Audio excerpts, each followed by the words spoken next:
There have been a considerable number of unsolved murders where a person or family were brutally slaughtered with an axe inside their homes. These murders all took place between 1879 and 1922, a span of 43 years, the length of an average man's working life.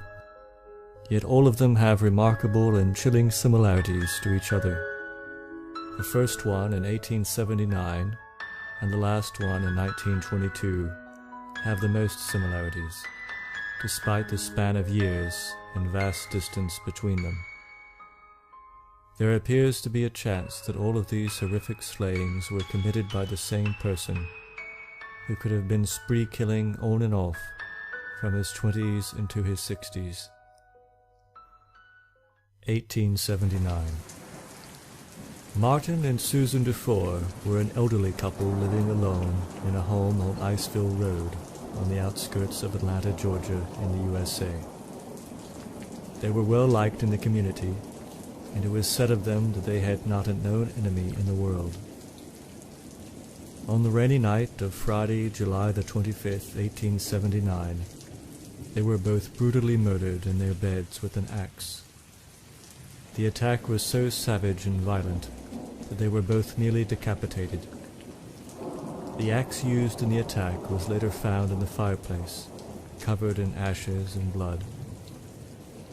The chilling fact that emerged during the investigation is that it appeared the killer or killers were hiding inside an upstairs room for a day or two before the murders.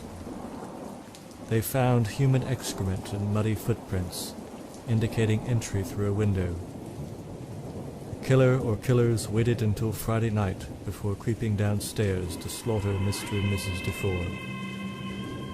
Barefoot footprints were also found from the house to the woodshed, where the killer or killers retrieved the axe on that rainy night. Robbery was not the motive, as many valuable things remained untouched, including the owner's stash of silver, which was in plain sight. It also appeared that the murderer or murderers were in no hurry, and helped themselves to some food and milk in the kitchen, either before or after the slayings.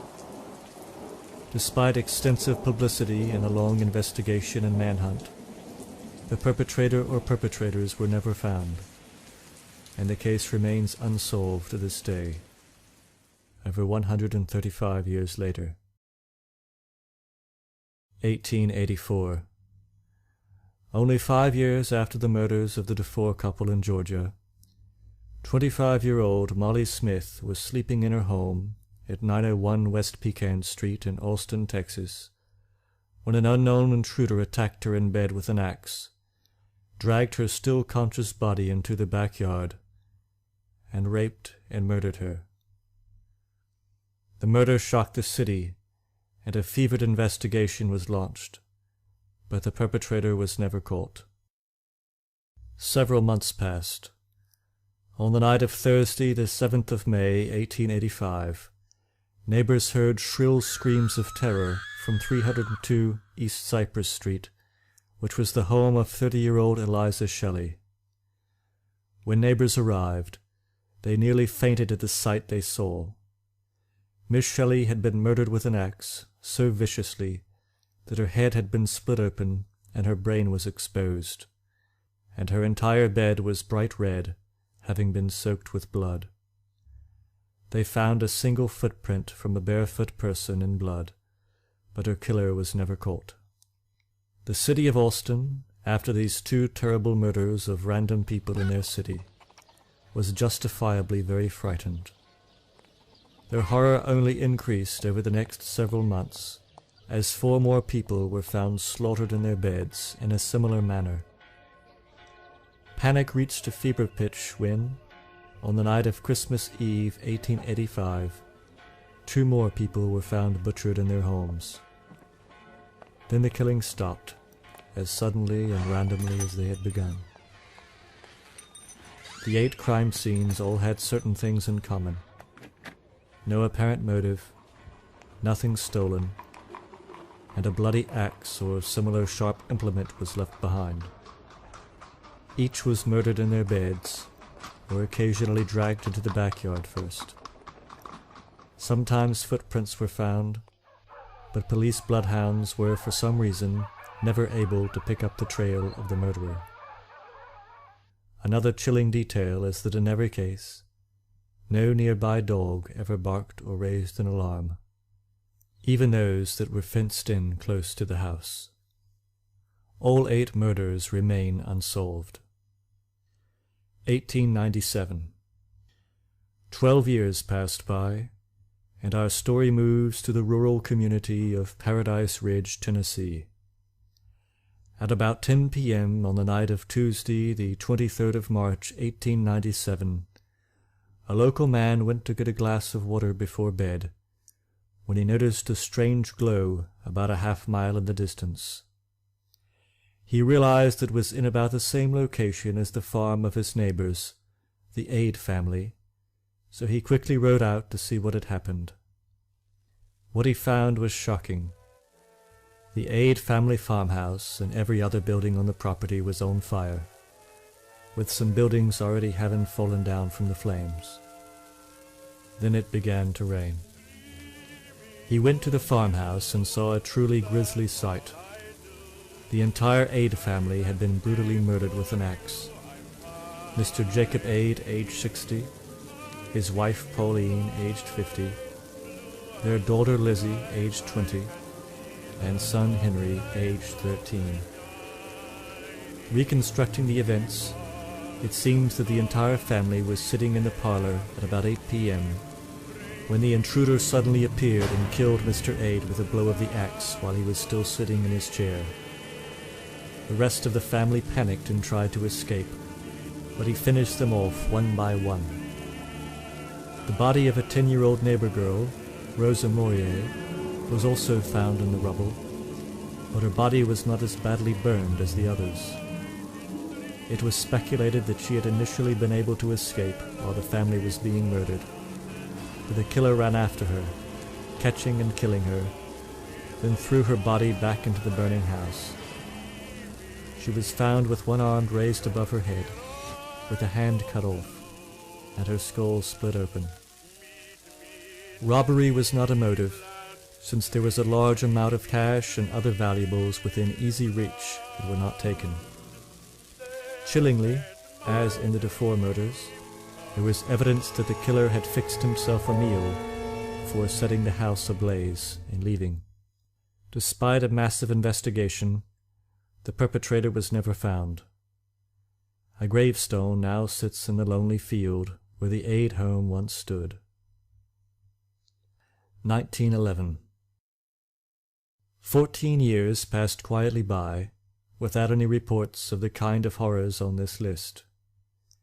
If these were all the work of a single killer, it is possible that he either went dormant, as we know sometimes happens with serial killers, or else he was killing people one at a time, or possibly did commit similar crimes which, being over a century ago, we simply have no current record of, or which were blamed on the wrong suspects.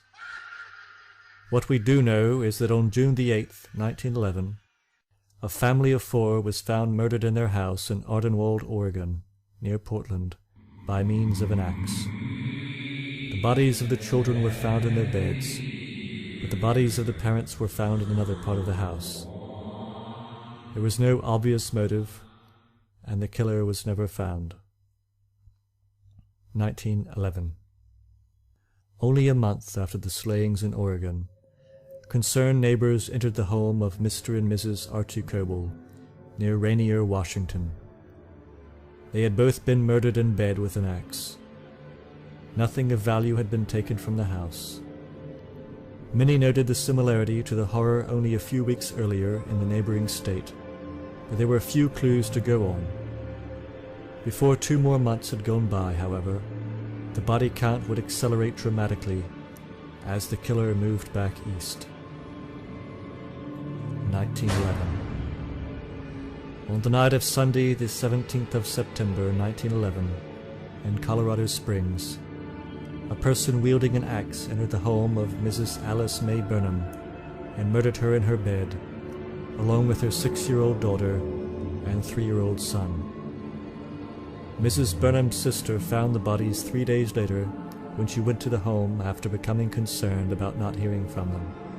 After seeing the mangled bodies, she ran out of the house and screamed for the neighbors. Many people quickly arrived, with the noticeable exception of the Wayne family next door. Some people went over to see why they hadn't come out, only to discover the grisly sight. Mr. Henry Wayne, his wife Blanche, and their 1-year-old baby had also all been slaughtered in their beds with an axe, so horrifically that their skulls were crushed. The axe itself was found nearby. It was discovered that the killer had entered through a window. After butchering each person, he carefully made up the beds, tucking each bloody corpse into the sheets as if putting them to bed. As in previous cases, there was nothing missing, and robbery was therefore not a motive. Both houses were also found locked from the inside.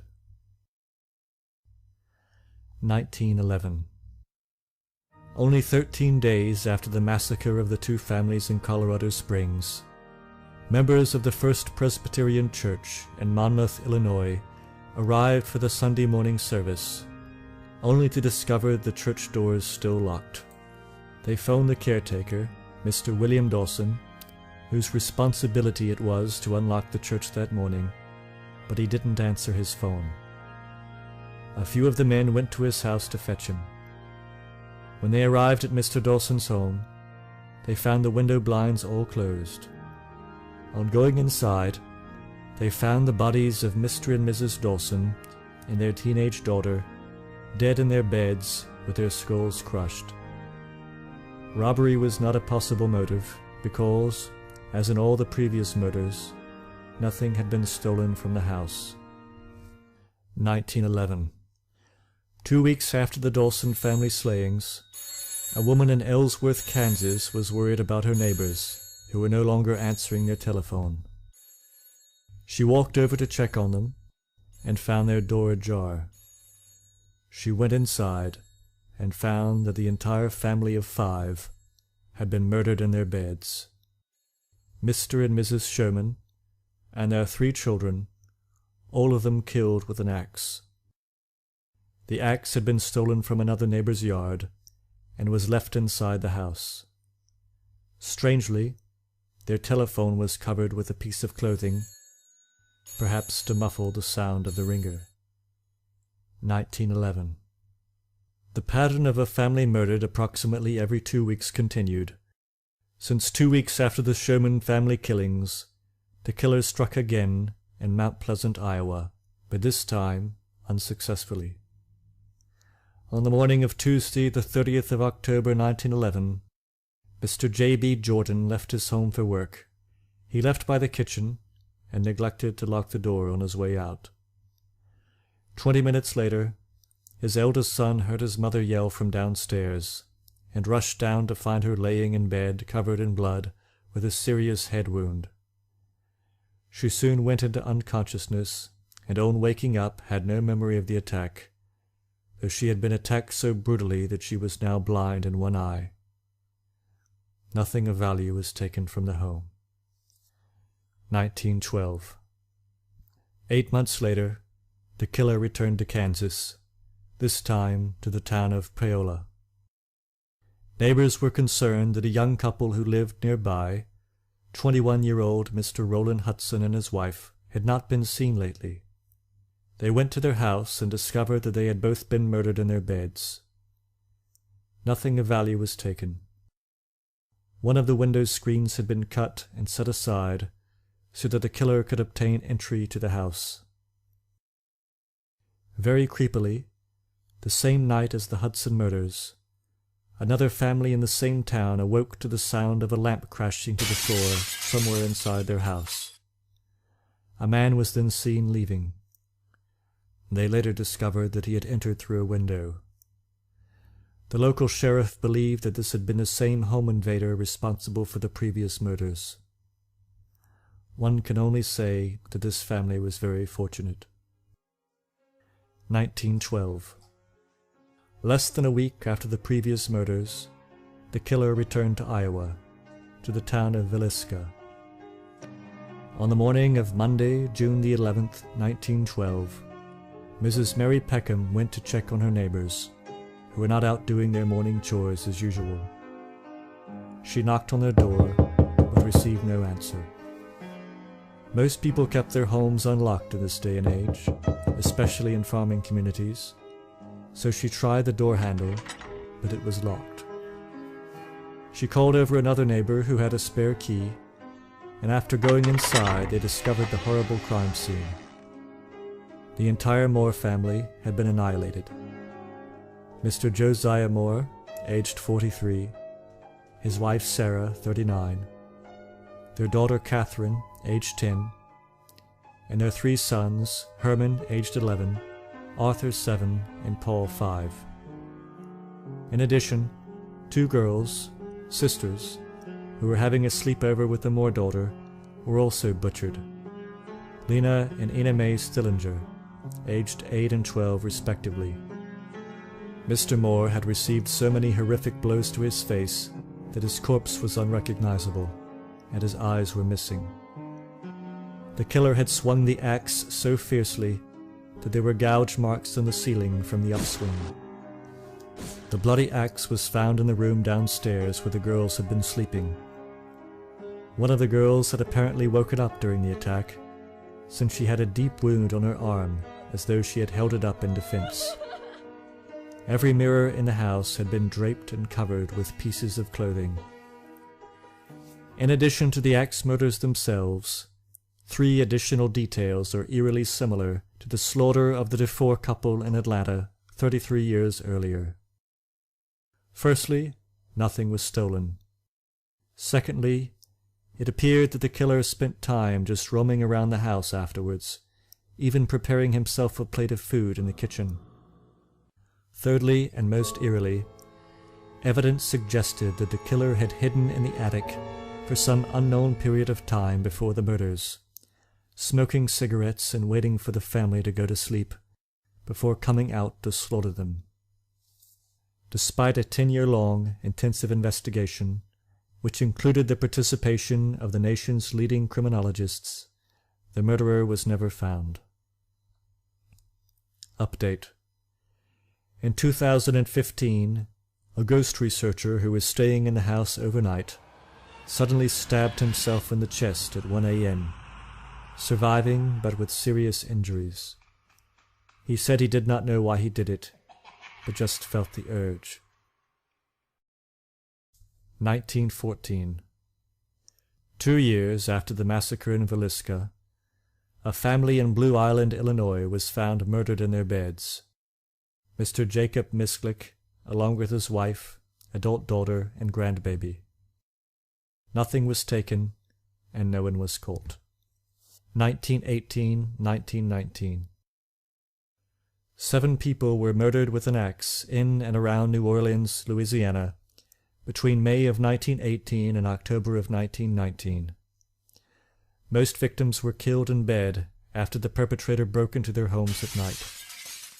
As with the previous murders, nothing of value was taken, even when valuables were in plain sight, and the axe blows were almost exclusively made to the faces and necks of the victims. The bloody axe in each case was typically found nearby. There was no known motive to these slayings. One new factor that appeared in these killings is that the murderers sent a chilling letter to the police, taunting them. It read, in part, "Esteemed mortal, they have never caught me and they never will. They have never seen me, for I am invisible, even as the ether that surrounds your earth. I am not a human being, but a spirit and a demon from the hottest hell. When I see fit, I shall come and claim other victims. I alone know whom they shall be.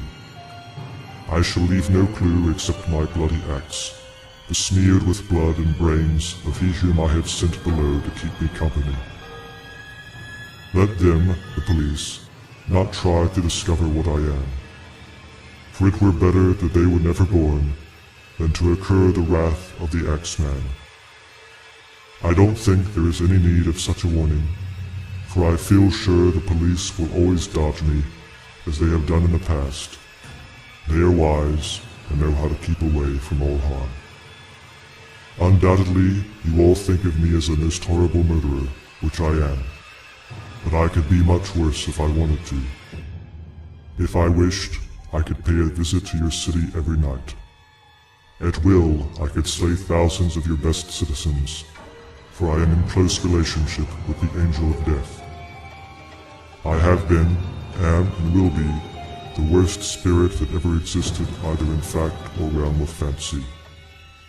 The AXEMAN. In the letter he also wrote that he would spare any family that was heard playing jazz music at a high volume. 1922. New Orleans, the last known city where this serial killer operated, was and is a major port city with vast amounts of international shipping traffic every day. It is not inconceivable, then, that after the infamous murder spree in that city, with its unprecedented amounts of publicity, that the killer might seek escape to a new country. In the years leading up to the murder of the DeFore couple in Atlanta, more than 7 million German immigrants arrived in the U.S., doubling the population, many of them through ports on the southeastern coast, including Savannah, only a few short hours' train ride from Atlanta. Could a German immigrant have come to the U.S. as a young man, committed these terrible slayings on and off over the course of his adult life, only to return to his homeland when approaching retirement age? Who can say for sure? In any case, only 4 years after the slaughters in Louisiana, another ghastly crime happened in Germany, which in practically every detail matches those of the previous horrors. A German farmer, Mr. Andreas Gruber, who lived near Hinterkaifeck in Bavaria, told one of his neighbors that he had seen footprints in the snow leading from the edge of the forest to his house, but none leading back. He also said that he thought he had heard footsteps in the attic, and a set of house keys had gone missing. He performed an extensive search of his house and outbuildings, but was unable to find any trace of an intruder. Several days later, on Tuesday the 4th of April 1922, neighbors became concerned because no member of the Gruber family had been seen in several days. On entering the house, they discovered the bodies of the Gruber's 2-year-old son and their maid, each slaughtered in their beds by a mattock, which is a type of axe. The bodies of the rest of the family, namely those of Mr. and Mrs. Gruber, their 35-year-old daughter Victoria, and their 7-year-old granddaughter, were found in the nearby barn, where they had apparently been lured one by one and then slaughtered. Tragically, the autopsy revealed that the 7-year-old girl likely survived her wounds for several hours, while lying in the straw next to the mangled bodies of her family. Large chunks of hair were also missing from her scalp, which she had apparently pulled out of her own head. As with the murders in the U.S., each of the bodies had been covered with sheets or straw. Robbery was also not a motive, because many valuables, including a large sum of money, were in plain sight or readily accessible. Chillingly, it also turned out that the killer did not leave immediately, but stayed in the farmhouse through the weekend. Meals were eaten, and those passing by remember seeing smoke rising from the chimney over a day after the family was killed. Investigators noted that it seemed the killer was unusually well skilled with the use of an axe, since all of the blows were very precise and confidently delivered. Over 100 suspects were interviewed, but no one was ever arrested due to lack of evidence. The heads of the victims were sent to Munich for evaluation, but at some point they were lost, and so the headless bodies of the victims now rest in their graves. It later came to light that 6 months before the atrocity, the Gruber family maid had quit, claiming that the house was haunted. The farmhouse was demolished a year later, and a memorial now stands at the site. Postscript. If all of these crimes were the work of the same serial killer, then he murdered, at minimum, 61 people. Someone as cold-blooded and maniacal as him no doubt killed many more who were never accounted for, or for which records have been lost. If there is any lesson to be learned, it is to be aware of the very real threat of home invaders, who have continued to butcher families all over the world almost continuously since the Gruber family massacre of 1922. Keep your doors and windows locked, get a good alarm system, and report suspicious persons in your neighborhood to the police. Study personal self-defense, and obtain and learn the proper and safe use of a weapon. And, for God's sake, keep your bedroom door locked when you sleep. Update. Recently, an old and broken down military frigate was taken into dry dock in order to be scrapped. One of the workers on the operation went through the empty ship to catalogue its condition in detail before the demolition began. There was no longer any electricity aboard, and all he had with him was a dim flashlight and a camera as he walked alone through the deep, dark passages of the abandoned vessel. Since his camera had a flash, he would turn off his flashlight before taking photos, and he took hundreds of photos in this manner. Not long after sending all of his photo files to his supervisor, the worker received a worried and frantic call from his supervisor, asking who the man with the axe was. The worker had no idea what he was talking about, since he had been inside the ship alone. The supervisor then emailed him the photo in question. The worker was shocked when he saw it. Despite security CCTV monitoring the only entrance and exit point on the ship during the week since its arrival, no one besides the worker had been seen going aboard or leaving. A thorough search of the ship was performed, but no one was found. Has the AXEMAN returned?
There have been a considerable number of unsolved murders where a person or family were brutally slaughtered with an axe inside their homes. These murders all took place between 1879 and 1922, a span of 43 years, the length of an average man's working life. Yet all of them have remarkable and chilling similarities to each other. The first one in 1879 and the last one in 1922 have the most similarity. The perpetrators were never found. and the case remains unsolved to this day, over 135 years later. 1884. Only 5 years after the murders of the DeFore couple in Georgia, 25-year-old Molly Smith was sleeping in her home at 901 West Pecan Street in Austin, Texas, when an unknown intruder attacked her in bed with an axe, dragged her still conscious body into the backyard, and raped and murdered her. The murder shocked the city, and a fevered investigation was launched, despite the span of years and vast distance between them. There appears to be a chance that all of these horrific slayings were committed by the same person, who could have been spree killing on and off from his 20s into his 60s. 1879. Martin and Susan DeFore were an elderly couple living alone in a home on Iceville Road on the outskirts of Atlanta, Georgia, in the USA. They were well liked in the community, and it was said of them that they had not a known enemy in the world. On the rainy night of Friday, July the 25th, 1879, they were both brutally murdered in their beds with an axe. The attack was so savage and violent that they were both nearly decapitated. The axe used in the attack was later found in the fireplace, covered in ashes and blood. The chilling fact that emerged during the investigation is that it appeared the killer or killers were hiding inside an upstairs room for a day or two before the murders. They found human excrement and muddy footprints, indicating entry through a window. The killer or killers waited until Friday night before creeping downstairs to slaughter Mr. and Mrs. DeFore. Barefoot footprints were also found from the house to the woodshed, where the killer or killers retrieved the axe on that rainy night. Robbery was not the motive, as many valuable things remained untouched, including the owner's stash of silver, which was in plain sight. It also appeared that the murderer or murderers were in no hurry, and helped themselves to some food and milk in the kitchen, either before or after the slayings. Despite extensive publicity and a long investigation and manhunt, the perpetrator or